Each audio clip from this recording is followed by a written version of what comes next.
पर्वतवर वळंगण पर्वता शिखर औषधी भार शोधावया प्रभो रामचंद्र भगवान की जय. सुसेन वैद्यराज संघ आहे, सर्व वानर सेना संघ आहे आणि सर्वाला समावेश घेऊन जे हनुमंतरायाने दुर्नागिरी आणला होता आणि त्या पर्वतावरचा औषध शोधण्यासाठी सुसेन वैद्यराज गेलेले आहेत आणि ते औषध आणून आता लक्ष्मण उठवायचं आहे. अशा हेतूने सुसेन वैद्यराज नेमकेच वानर मोजके घेऊन त्या डोंगरावर संचार करू लागले आहेत.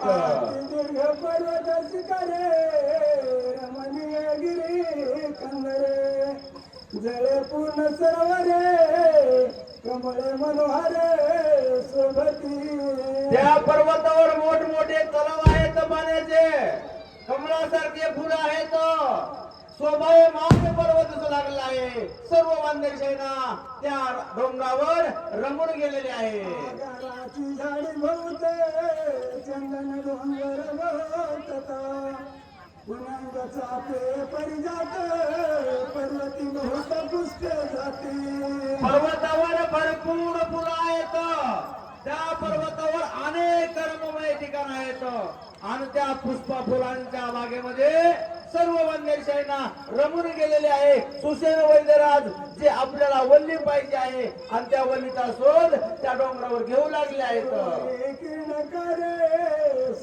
निरंतर चकारे पक्षी कुळ विचित्र चोफेर सारखे रक्षिती किलबिल असा आवाज त्या पर्वतावर येऊ लागलेला आहे. हीच वेळ आहे, याच वेळेला त्या डोंगरावर सुसेन वैद्यराज गेलेले आहेत. संघ वानर सेना आहे, पाखरांचा चिवचिवा चाललेला आहे, वानर सेना रमून गेलेली आहे. सुसेन वैद्यराज औषध पाहू लागलेत. पर्वत वानर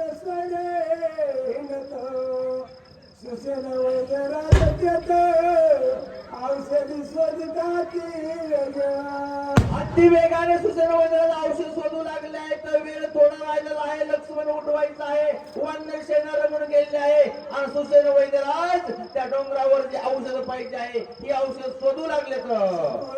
रघुनंदन पर्वत पाहता सावधान झाले औषधीचे दर्शन वैद्य सूचन